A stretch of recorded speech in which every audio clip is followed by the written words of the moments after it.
Over 2,500 years ago, the Persian Empire built one of the greatest ceremonial capitals in history. Known as Persepolis, it was founded by King Darius I around 518 BC and became the heart of the mighty Achaemenid dynasty. The vast complex was filled with grand palaces, audience halls, and staircases carved with rows of soldiers, nobles, and delegations from across the empire. Though Alexander the Great burned much of Persepolis in 330 BC, its ruins still display the power and artistry of ancient Persia. Imagine an entire city hidden beneath your feet, carved deep into the rock, stretching 18 stories underground.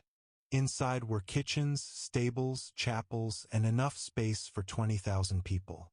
Massive stone doors sealed the tunnels, while air shafts kept the hidden world alive during sieges. It wasn't just shelter, it was survival on a massive scale. This isn't myth or fantasy, it's real. And its name is Derinkuyu, the ancient underground city of Turkey. Hidden deep within Jordan's desert lies Petra, the rose-red city carved straight into stone. Over 2,000 years ago, the Nabatean kingdom transformed this harsh canyon into a thriving capital, filled with temples, tombs, and markets carved from living rock.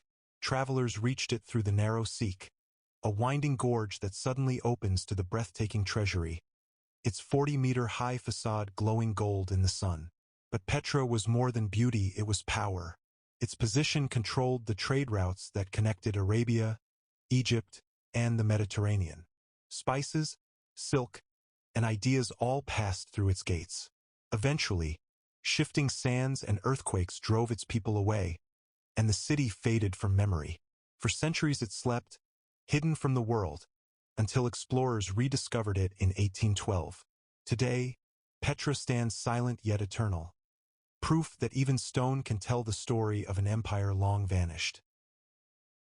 High in the mountains of Ethiopia lies a chapel unlike any other.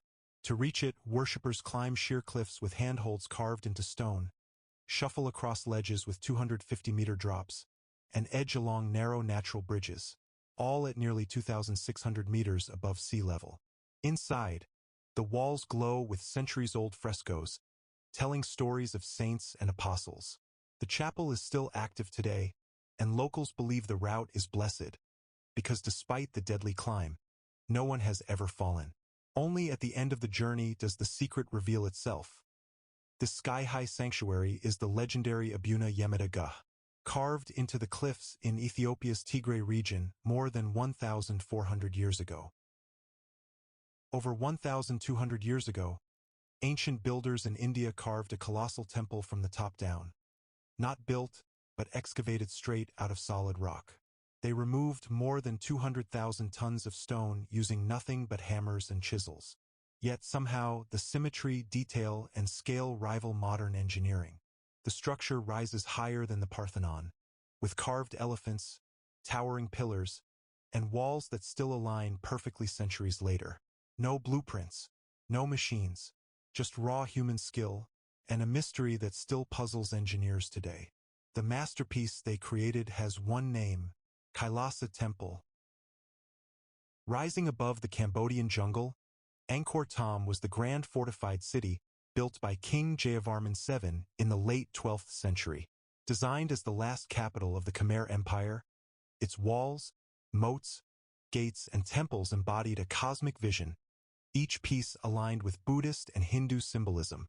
At the heart of the city stands the magnificent Bayon Temple, famous for its many stone faces gazing in all directions.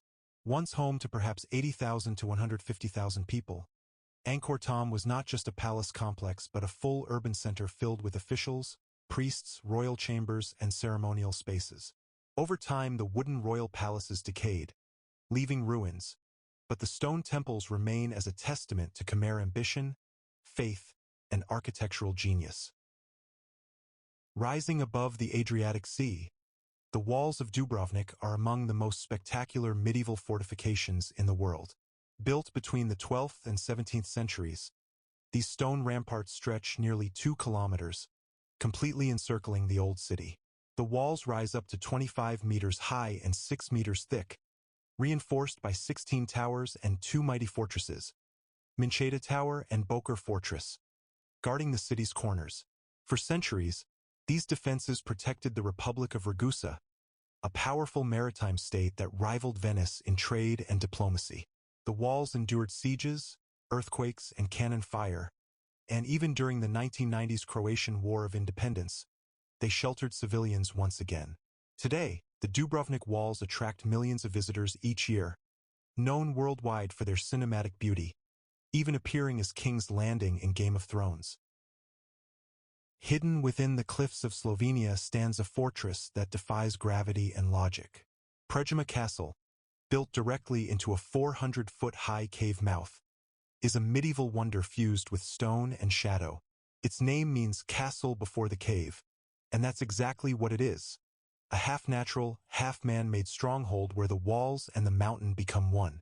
In the 15th century, Erasm Lew Ager, a rebellious knight and local Robin Hood, hid here for over a year while besieged by imperial forces. He used secret tunnels through the caves to smuggle in food and supplies until betrayal struck. A servant lit a signal candle, revealing Erasem's location moments before a cannon blast ended his legend. Today, Predjama stands frozen in time, a fortress born from the earth itself, guarding its secrets in the heart of the mountain. Built in 1223, Montgomery Castle stood as a fortress on the border between England and Wales, a stone guardian watching centuries of war. Burned by Llywelyn the Great, rebuilt by Norman lords, it later served King Edward I in his conquest of Wales. In 1644, the English Civil War reached its walls. Royalists crushed, 500 dead, 1,500 captured. Parliament ordered the castle destroyed soon after, leaving only ruins on the ridge. Today, Montgomery Castle looks over the Severn Valley, silent, broken, and proud, a reminder that even after the battle's end, history still stands. On the cliffs of Cornwall's wild north coast, waves crash against the ruins of Tintagel Castle, a place long whispered to be the birthplace of King Arthur. For centuries, it was dismissed as legend, a myth carved into sea mist and story. But in 2016, archaeologists uncovered something buried beneath the myth. The remains of 5th-century royal halls, stone foundations of a powerful Dark Age kingdom. Imported pottery from the Mediterranean, glass, wine, and oil proved Tintagel once traded with distant empires. It wasn't fantasy, it was real, a fortress of kings standing above the sea, centuries before England existed. Today, only ruins and gulls remain, but Tintagel stones still whisper of a time when legend and history were the same thing. Rising above the hills of southern Italy stands a castle with no equal, Castel del Monte. Built by Emperor Frederick II nearly 800 years ago. Its design is a perfect octagon with 8 towers, each one also octagonal, a pattern so precise it still puzzles historians today. The castle has no moat, no stables, and no great hall, suggesting it wasn't made for war, but for symbolism or science. Every doorway and window aligns with solar events, hinting that Frederick may have built it as a mathematical monument to the heavens. Neither palace nor fortress, Castel del Monte, remains an architectural riddle carved in stone. Built in 1842 by King Ferdinand II, Pena Palace sits high above Sintra, Portugal. It replaced the ruins of a monastery destroyed by an earthquake in 1755.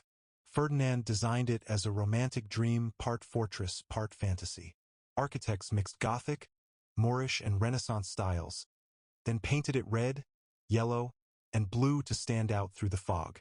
Every tower, dome, and arch was built by hand on solid rock, using local stone and imported tiles.